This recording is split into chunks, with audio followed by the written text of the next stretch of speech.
След първото видео, преди около година и половина, може би две, много колеги ни писаха с различни съвети да се върнем и да направим определени замервания на това място, където има изсечени няколко глави, които най-вероятно са на бокса бази.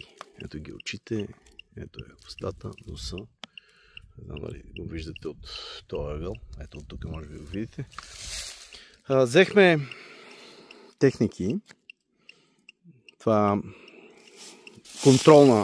контролен инструмент. Взехме да видим дали има някакви магнитни аномалии, които се случват тук, защото най-вероятно това е някакво, не знам, светилище, може би на бокса бази.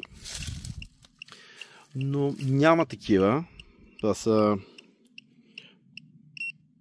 на милигаус магнитни различни излъчвания, които евентуално могат да се случат. И трябва да ви кажа, че е доста спокойно. Няма някакви... Ето е тая другата глава.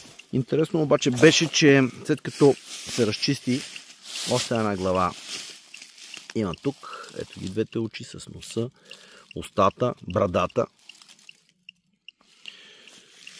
Въртяхме наоколо, няма някакви аномалии, които да правят нещо по-особено от този терен. Взехме и контролна машинка, да има някакви.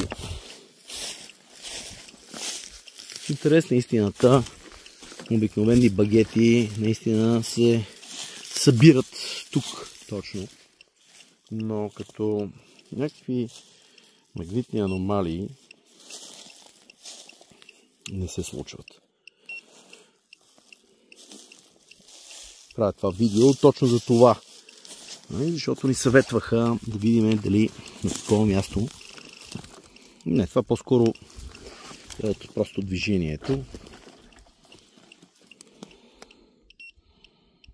Ето ви ги на милигауси. Няма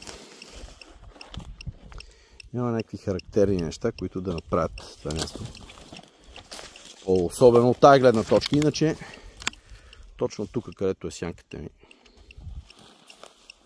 такива ръчни багети се изкръстват. Ето тук. Но магнитни аномалии определено няма.